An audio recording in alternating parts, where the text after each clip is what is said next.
Attracted to an intractable thought. It's been trapped in my mind, yet it never gets caught. What if freedom exists only once we do not? This is starting to abstract. I should stop and restart. In the land of the greed, home of the slaves, how can I live free if I don't make a living wage? And money is the only key to the lock on the cage, and selfishness and greed is what's ultimately praised.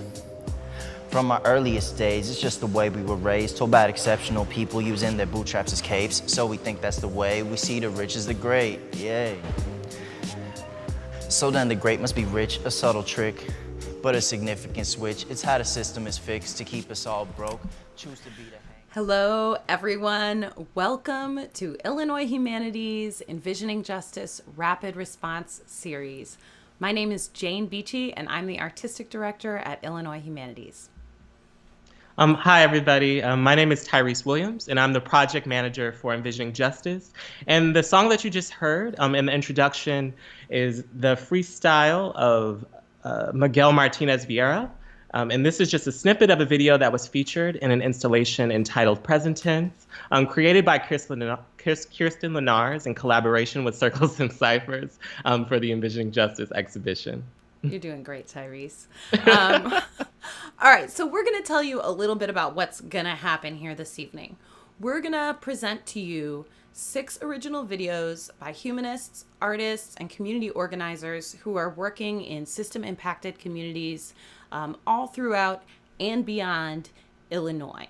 After that, we're going to link you through to a live DJ set by the incredible DJ Elo Kari. So stick around because you most definitely do not want to miss that. But before we get too far into it, let us tell you just a little bit more about who we are and what we do.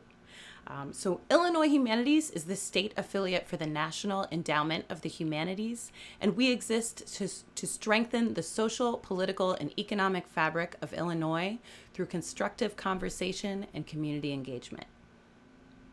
And Envisioning Justice, created and facilitated by Illinois Humanities, engages Illinoisans in a statewide conversation about the impacts of mass incarceration on local communities and invites folks to engage in the arts and humanities to devise strategies towards a truly just society. So for the first 3 years of Envisioning Justice, it's been focused more so in Chicago, but we're very eager to start to expand this conversation statewide, throughout Illinois and beyond. And so through Envisioning Justice so far, Illinois Humanities has had the opportunity to partner deeply with 7 community hub organizations here in Chicago, organizations and collectives, to make dozens of Envisioning Justice grants across the state, to commission some really phenomenal local artists to make new work, and what is the other thing that I wanted to tell you that we did? Oh my gosh, and produce a large-scale exhibition, also entitled Envisioning Justice. So as we proceed to this statewide phase of Envisioning Justice, we have a number of really exciting activities in store. And as Tyrese said, we're super excited to collaborate, reach out through the internet or however we've got to do it these days to partner with artists, humanists, community organizers who are working in system-impacted communities throughout Illinois, and especially in the following 6 communities: the Bloomington-Normal metro area, Carbondale, Decatur, East St. Louis, Galesburg, and Urbana-Champaign. And we just announced some new Envisioning Justice grant opportunities, so we highly encourage you, wherever you live in Illinois, to go to our websites and check out the information about those grants. Our websites are ilhumanities.org and envisioningjustice.org. Deadlines are August 15th and October 15th. Go, read the guidelines, reach out to us if you have any questions. We can't wait to talk to you. Yes, we have so much underway and that we're planning for Envisioning Justice moving forward. And there's so many ways to be plugged in, to learn more and to get involved. And if you want to learn more about Envisioning Justice and what we're planning to do moving forward, you should follow us on all of our social media handles at IL Humanities, #Envisioning Justice. All of our social media handles should be magically appearing within the comments section, thanks to our chat master, Chris Gazaitis. But also, we have an Envisioning Justice Digest that we hope folks will sign up for. And the Digest is a collection of updates, events, relevant media, and news articles in relation to this topic of mass incarceration. And if you're interested in learning more, you can go to envisioningjustice.org, scroll down to the very bottom of the page, and sign up where it says join our mail list. Thanks, Tyrese, and thanks for mentioning that that magical chat master there. So we do want to give a full shout out to Chris Gazaitis, our senior director at Illinois Humanities. Chris is going to be dropping bios from contributors into the comments and moderating the discussion in the chat throughout the event. So please, if you're watching, say hello to us, chime in, make your voice heard, tell us where you are, tell us what your connection to Illinois Humanities is, if any. We want to hear from you. And a second shout out is in order. Surprise! It's to someone who's sitting right next to me, without whose internet bending skills and video editing styles, we could not bring the Rapid Response series to you in this digital form. Please welcome or give it up or whatever you want to do for Tony Santiago, aka Technical Tony. Thank you so much, Tony. Yes. Thank you so much, Tony. We could not do this without you. Without further ado, I think I'll dive in a little bit deeper in what to expect for tonight's program. So each rapid response program thus far has had a theme, and tonight's theme is reopening. And this theme is meant to speak to the fact that after months of only essential services being operational, the state of Illinois has begun to reopen a multitude of businesses. And while some folks are looking forward to going back to what they consider normalcy, there are some folks, most specifically system impacted folks, who continue to struggle to have access to the most basic care and resources. And while the momentum behind the calls to defund the police and abolish the police have gained national attention in this moment, the currently incarcerated are still in danger due to their inability to social distance within the poor condition of jails and prisons. So all of this leads us to ask a few questions. What does reopening say about how we value lives in marginalized communities that have been disproportionately impacted by COVID-19? How can we collectively ensure that reopening does not just mean doing our best to go back to the way things were? And how can we create systems of support to support communities for whom normalcy has historically meant struggling to have their everyday needs met? Mm-hmm. I think it's time to get started, don't you, Jay? I think it is, Tyrese. I do. Awesome. Let's do it. So I'll go into introducing our first contributor. Her name is Cindy Reed. I first met Cindy at another Illinois Humanities program entitled The Country and the City in Springfield a couple of years back. And in a short conversation that I had with Cindy, as I was telling her about the plans to take Envisioning Justice statewide, she really expressed interest in plugging in. So this is kind of, the first step to hopefully an ongoing relationship with Cindy within the Envisioning Justice world. But a little bit more about Cindy. She is a native of East St. Louis here in Illinois, a scholar and poet who questions and analyzes culture through creative writing. She's currently completing her PhD in American Studies at St. Louis University. We are so thrilled to kick off tonight's video contributions with the work of Cindy Reed.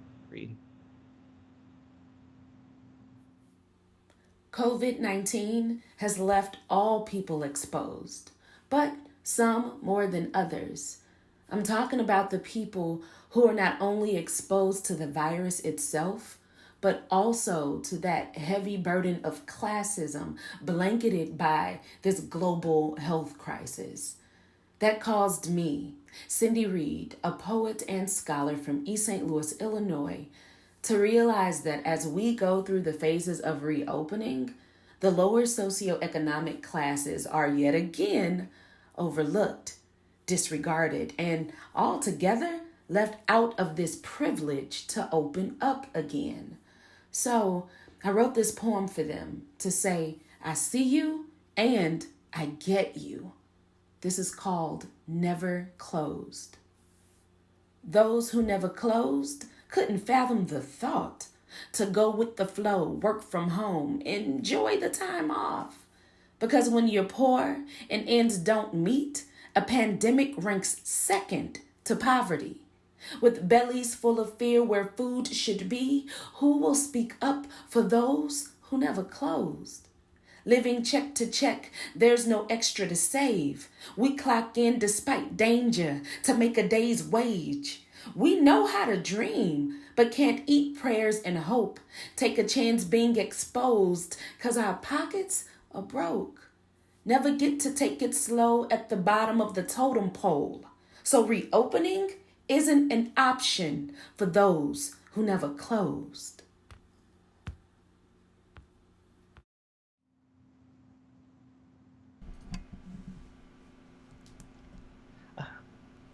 Wow. Thank you.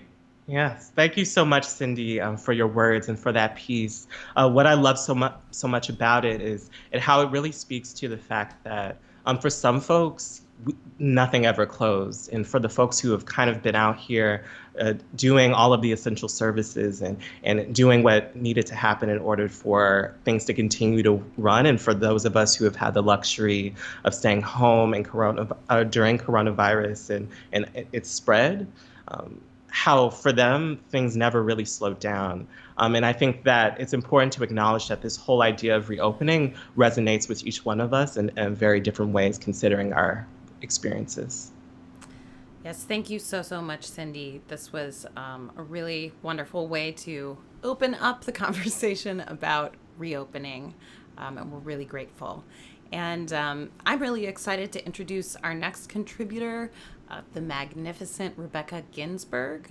Rebecca is director of the Education Justice Project, which is a college in prison program based at the University of Illinois, and which operates out of Danville, Champaign, and Chicago.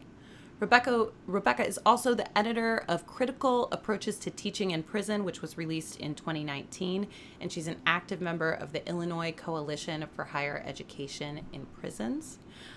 She's also an associate professor of education policy, organization, and leadership, and of landscape architecture at the University of Illinois, and we are beyond thrilled to welcome this contribution from Rebecca Ginsburg. Some people speak about prisons as though they're modern-day fortresses, separated from their surroundings by high fences, walls, and guard towers, with very little that happens on one side of the wall impacting what happens on the other side of the wall. That's a romantic image. Of course, there's a measure of truth in it. Any given prison contains distinct social worlds and ecologies. However, no prison is an untouched, isolated environment. That's been true since the invention of the prison in the 18th century. COVID-19 has only reinforced this fact. The pandemic has reminded us that American prisons are much more open than we might have thought. Indeed, they're intimately connected to the people, systems, and environments that surround them. Even high-security prisons are porous places. Prison staff, vendors, lawyers, community volunteers, and visitors enter and leave daily, as do food items, mail, and medical supplies. This porousness has rendered incarcerated individuals highly vulnerable. Carceral facilities have been pandemic hotspots.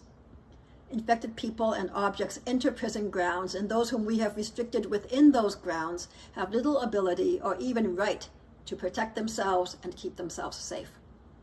I take this to be yet another example of the way that we, the American public, have deluded ourselves about prisons and penal incarceration. We talk about prisons as though they're a modern form of banishment, but a person who was truly banished would have an opportunity to flee, to start anew, to make a new life for themselves. We pretend that the problem is individuals who need to be rehabilitated, and we refuse to consider that it's our laws, policies, and customs that are the problem, that contemporary practices and historic legacies are the root of the trauma, poverty, and inequity that ultimately lead to many violent acts. We tell ourselves that locking up people deters bad behavior, but study after study demonstrates that deterrence, while a useful philosophical construct, doesn't work that way in real life. Most of all, we tell ourselves that people who harm others deserve punishment. We refuse to see that actually most people who hurt others' people are not subject to criminal sanctions.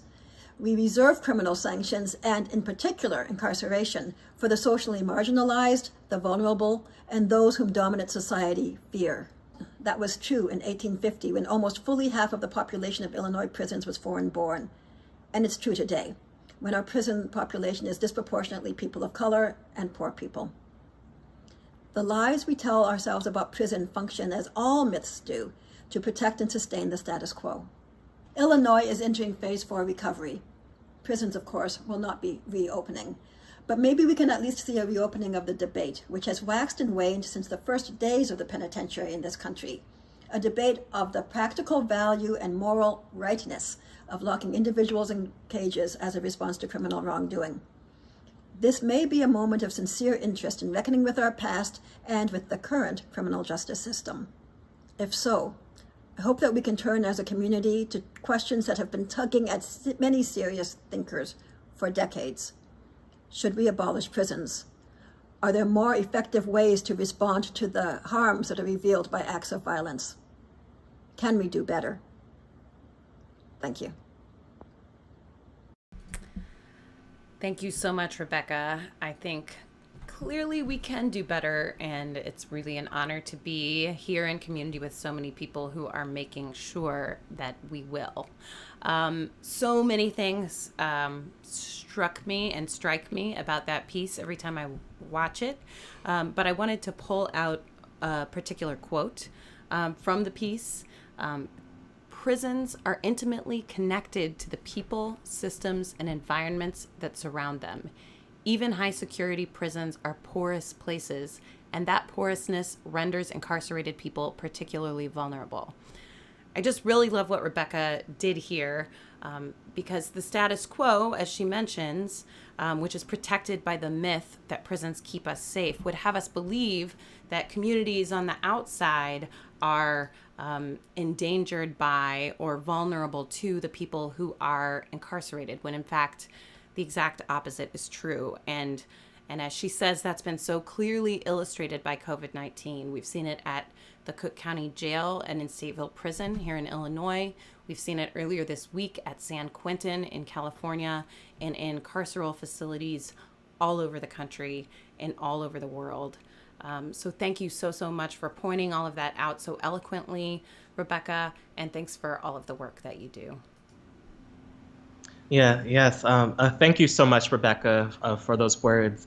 And something that this really made me think about is the importance of radical humanity and empathy in this moment in time, and how, despite the fact that those who are currently incarcerated right now are out of sight, that they should always be in our minds and in our hearts as we transition into this phase 4 of reopening, and they should not be forgotten. And we should consider how this moment is really impacting some of the most vulnerable folks, in which we should love and care for. And with that, I'd like to transition into our next contributor, who is a multidisciplinary storyteller, movement, installation, and experimental vocal artist. Their spiritual practices of meditation and ritual inspire themes of transformation and body wisdom in their performance work. We were honored to display some of their work in our Envisioning Justice exhibition this past summer and fall, and we are delighted tonight to bring you this original video by Sojourner Zenobia.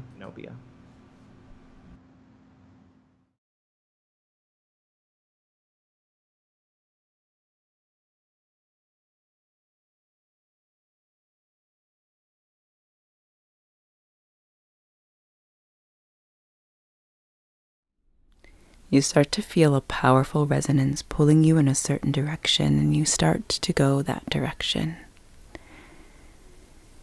Through the trees, you can see that it starts to open into some kind of a grove, so you walk towards it.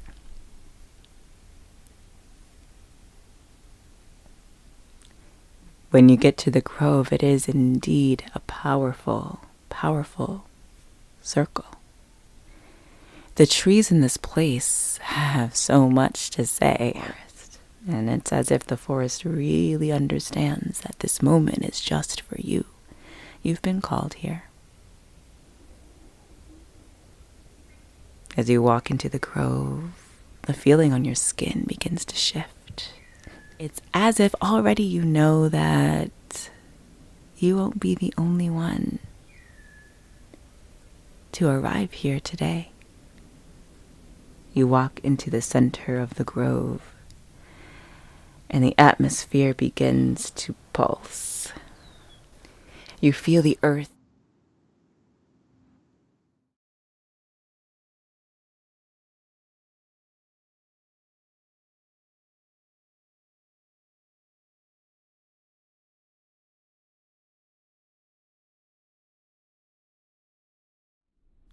You start to feel a powerful resonance pulling you in a certain direction, and you start to go that direction. Through the trees, you can see that it starts to open into some kind of a grove, so you walk towards it.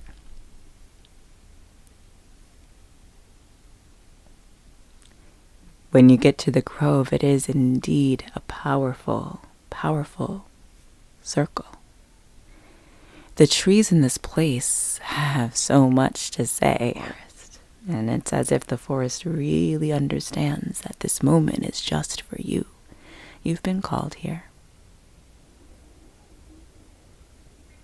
As you walk into the grove, the feeling on your skin begins to shift.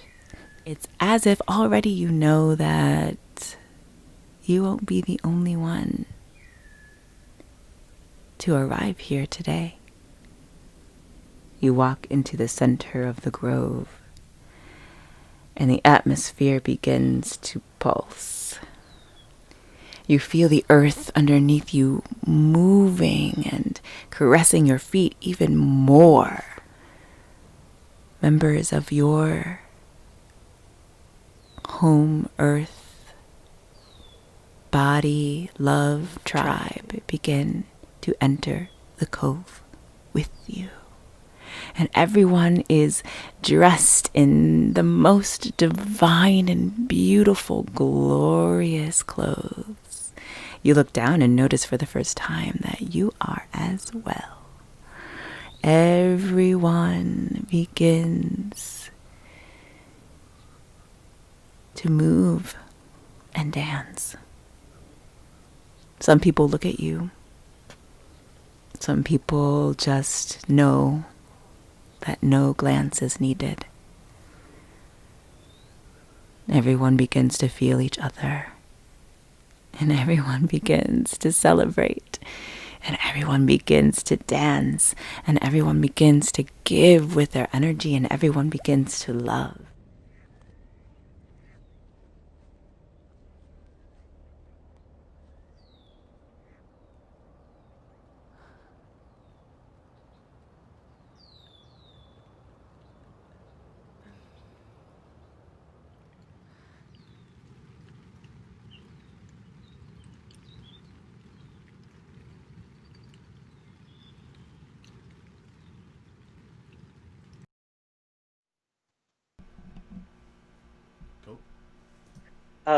Thank you so much, Sojourner, for that beautiful and magical piece. So we wrote Sojourner and asked her if there was anything additional that they'd like to share with us about the piece. And this is what they had to say. I always refer to my body when in response to anything. This submission is how my body responds to simultaneously holding the unknown of quarantine, the unknown of reopening, and holding a vision where Black people can grow together and be tender and be free together. And I think that those words are incredibly beautiful, and I don't have anything more to add, but thank you so much, Sojourner. Yes, Sojourner, thank you so much. I just even listening to you talk and watching you perform about collectivity and being together is really soothing right now. What's not soothing at Tyrese, it's because he actually can't hear me, and I'm telling him it's his turn to talk. But we're going to roll with it. We love technology. It's wonderful. So now I have the honor of introducing our next contributor, Mykele Deville. Mykele Deville is a multidisciplinary artist and a native Chicagoan whose work focuses on identity, vulnerability, and resistance. He's a member of the Growing Concerns Poetry Collective, and his latest hip-hop solo record, Maintain, was released in early 2019 and is available on all streaming platforms. You should buy it. In addition to all of that, Mykele performed at an Envisioning Justice, Envisioning Joy event that we put together in 2019 at the Pritzker Pavilion here in Chicago, and he knocked everybody's socks off. Mykele is a stellar live performer and a spectacular human being, and I say that both as a fan and as someone who's lucky enough to call him my friend. So please welcome this video contribution from Mykele Deville. What's up, I'm Mykele, and these thoughts are called double negative. I love how my black people say ain't no. The rest of y'all might call that a double negative, a negative statement containing two negative elements. But I recognize that as precisely our station in this world. As in, some folks see me breathing as doubly negative, as in I am doubly at risk for the negative consequences of being born a brother, as in the double incomes I have been expecting through menial service and freelance would mutate into a negative balance because COVID came, leaving me and millions of others embarrassed, shielding the ATM scream from our nearest neighbor before the crooks at the top told us to shield ourselves from each other. So ain't no be a state, or if someone was smart, a campaign slogan like ain't no 2020, lulling these doubly impacted masses of essential artists and teachers and postal workers into the hypnotic understanding that time is in our mind and this horrifically negative year just never happened. Why not? Today's politicians are akin to cult leaders without the charisma, able to bewitch their flock with burps and inspire the fatigue and rage in the most surprising corners of our common sense. But like Stephen Jackson said at that live press conference in Minneapolis, after his best friend and play twin, his double, George Floyd, was killed in front of all of us under the most negative circumstances, common sense ain't common. Or how my mama, who I haven't hugged in 4 months, puts it, ain't no more common sense. Just look at the news, the current events. Bodies keep falling, but the rates keep rising. We say abolish, they say reform. We only leave the house to march with masks. They only march to brunch as they unmask their ignorance. Ain't no way, I say as my Uber passes the pregnant patio. And black folk have never feared the word reopening until now. There's nothing more beautiful than when that word gets a makeover in our neighborhoods, returning scrawled on some big banner like grand reopening. How come that word is around now, when and where we don't want to see it, begging us to risk our lives for your latte? Wouldn't that word have been the bell at the ball scrawled across Rainbow Skating Rink? The place I got my first kiss and learned to glide to the music of my daddy's generation before it was shut down, leaving little black children without a place to let off some steam in a graceful way? Or damn, it would have been accepted with open arms in the communities of the 50 schools closed down by the Rahm Emanuel administration. Grand reopening in big lights above the Brickyard Mall where my mom would take my family and friends to shop and then max out at Old Country Buffet, or the trauma centers my friends so desperately needed. Why was reopening such a stranger then? How come the place that never closed is the cage on 26th in California? Common sense ain't common. Ain't no more common sense.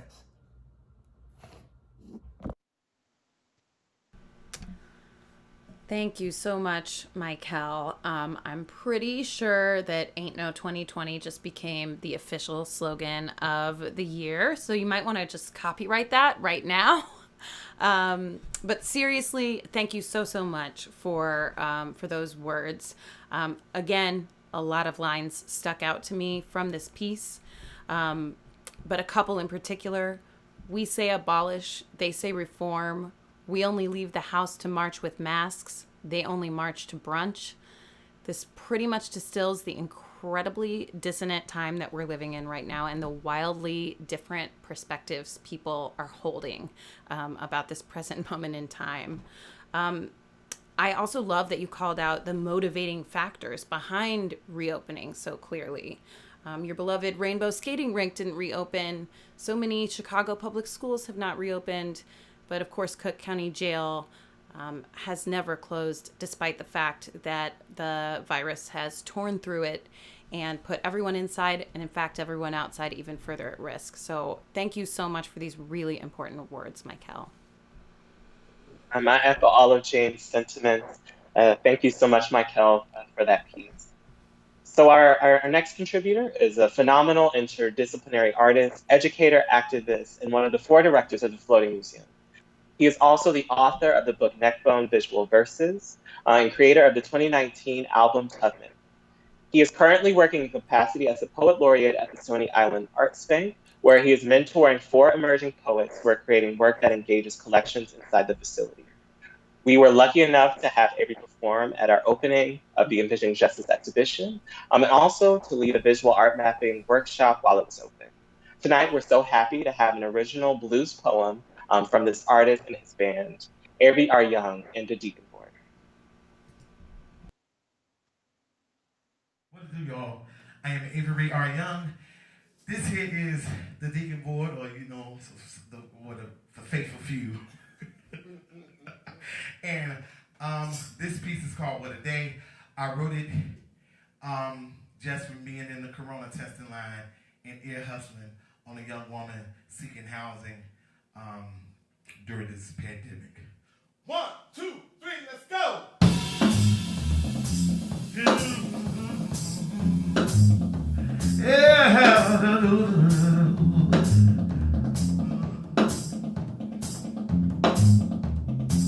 Go like this. What a day, what a day, what a day. What a day, what a day, what a day. What a day. When the wind blew my friend away.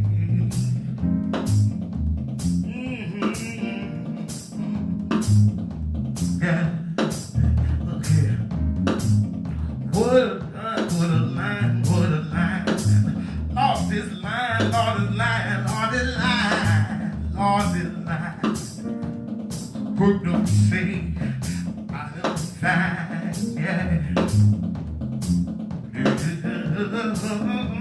No. Look here.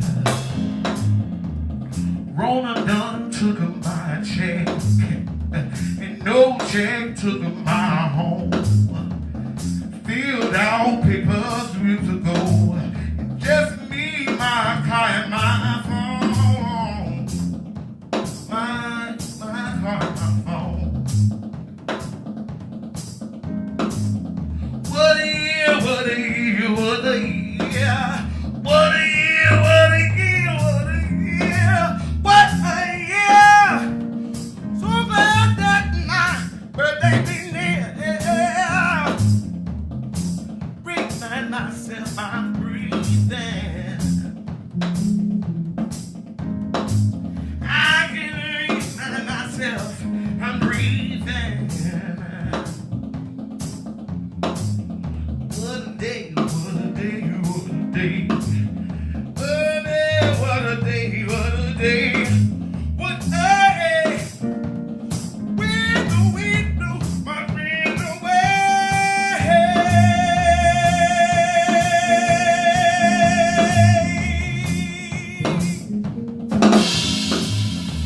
The wind blew my friend away. The wind blew my friend away. The wind blew my friend away. That's just so fantastic. I don't know about all of you, but music has been so essential to my own sustenance and restoration in this time of quarantine. And I think what Avery just shared with all of us really speaks to the power of music and artistry to really articulate what it is that we're all experiencing collectively, individually. And it was just so great. So thank you so much, Avery. That was phenomenal, as always. I keep saying the phrase knocked my socks off today, but it did that. I'm literally barefoot. Thank you so much. And if any of you out there ever have the opportunity to take a workshop from Avery or to work with him and understand how he puts his work and his thoughts together, you should lunge at the opportunity because he is amazing and we are honored to have him with us tonight. Speaking of amazing people who we're very honored to have with us tonight, I get to introduce our final video contributor, but don't worry, we have a couple tricks up our sleeve after that.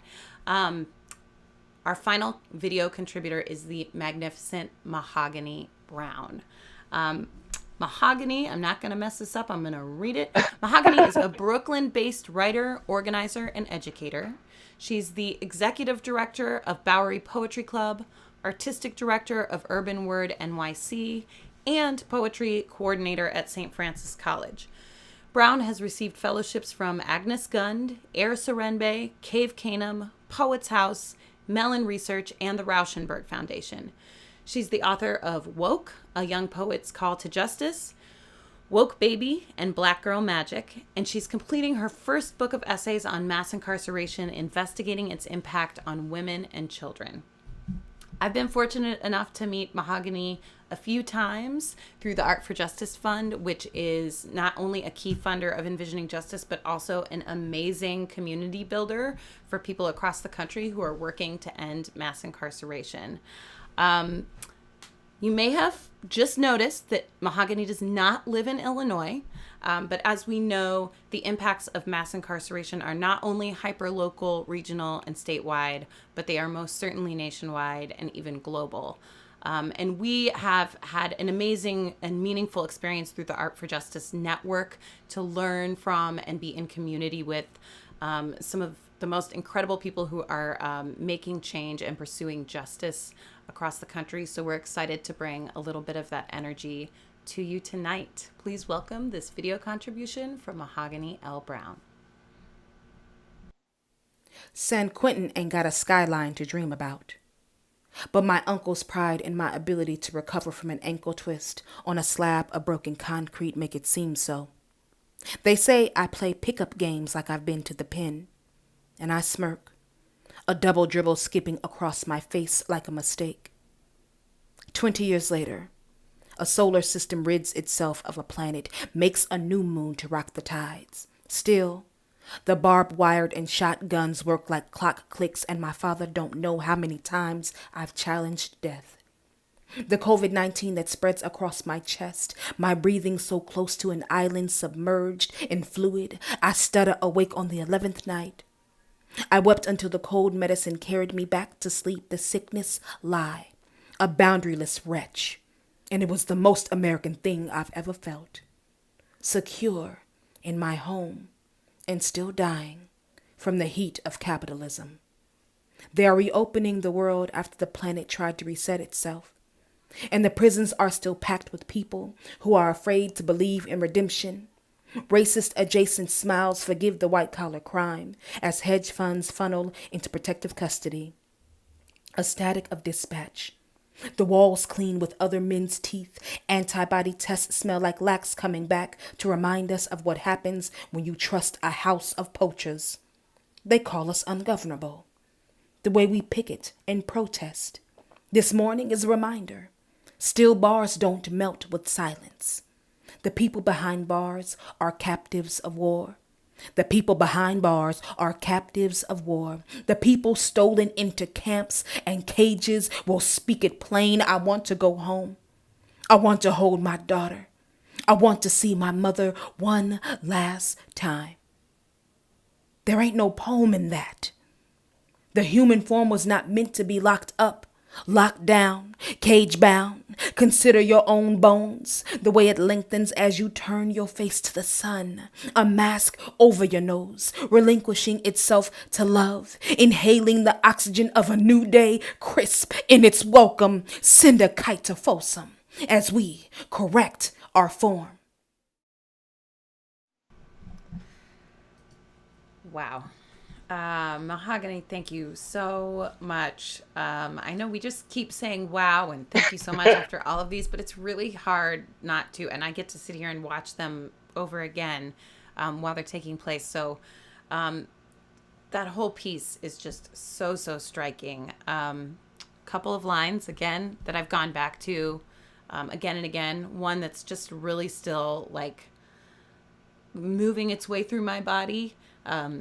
It was when you're talking about being sick at home in the midst of the pandemic, It was the most American thing I've ever felt, secure in my home and still dying from the heat of capitalism.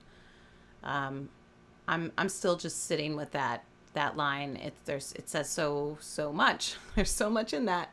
And then racist adjacent smiles forgive the white collar crime as hedge funds funnel into protective custody. First of all, the alliteration and the assonance there, a little bit mind blowing. But secondly, this quote kind of brings me back around to Rebecca Ginsburg's piece earlier and her points about the inequitable selectivity that we have when it comes to punishment and incarceration. There's just so much to uncover here. I feel like we could do a rapid response program on any one of these videos. So it's hard to keep moving through them. But thank you so much, Mahogany, for your words and for your incredible work. If you out there don't follow Mahogany L. Browne yet, you need to start right now. And the exact same thing is true of all of our contributors tonight. Cindy Reed, who was second, Rebecca Ginsburg, Sojourner Zenobia, Mykele Deville, and Avery R. Young. You need to follow them all. Google your little heart out and get ready to take in all of the good things that they're putting out into the world. I totally agree. Make sure you follow all of these folks who have been involved. I'm an avid fan of many of them and follow them all quite faithfully, and they continuously share things that are incredibly powerful and moving and so crucial at this point in time. So thank you so much for joining us for Illinois Humanities Rapid Response Series Reopening. So if you want to reconnect to this program or watch it over again and share it with your friends, you can do so right here on YouTube using the same link that got you here tonight.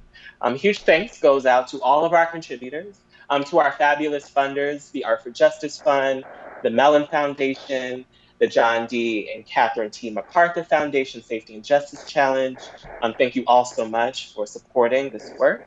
And also a huge thanks to all of the staff at Illinois Humanities, and again to Tony Santiago for making all of this technologically possible.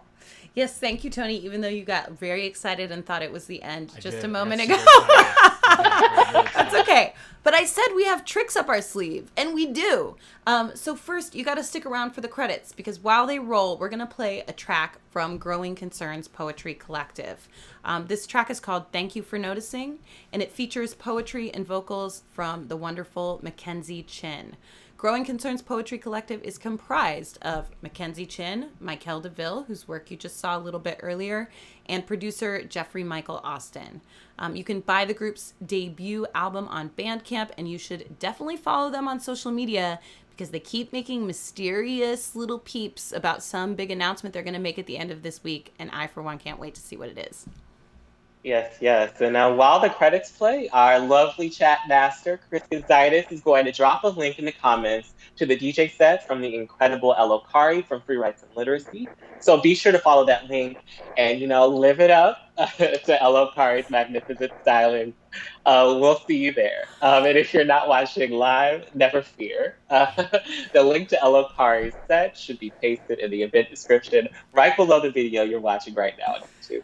For the record, I wrote those lines for Tyrese to say, and he is subtly making fun of how cheesy they are while saying them to you. Touche, Tyrese. Touche.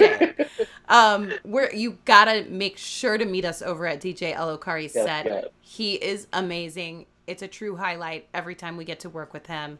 Thank you so much for joining us tonight. We'll see you over there at DJ El Okari's set. Good night.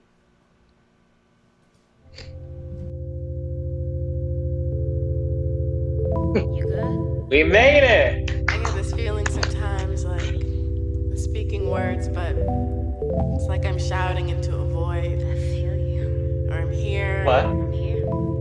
But am I taking up space? I don't know. And it's like, thank you for noticing, but I've been here, shaping myself out of clay, but now there's eyes that stare. It's where I can't grow my own hair, but they be trying to take it, knot it up to make a kink. I think they know they're faking. Gold bone hoop earrings at the hipster store used to be the kind that Lakeisha wore. She bought them at the Sally Beauty apply for $8.99. Can mama really be any flyer? But Becky bought them for a price much higher.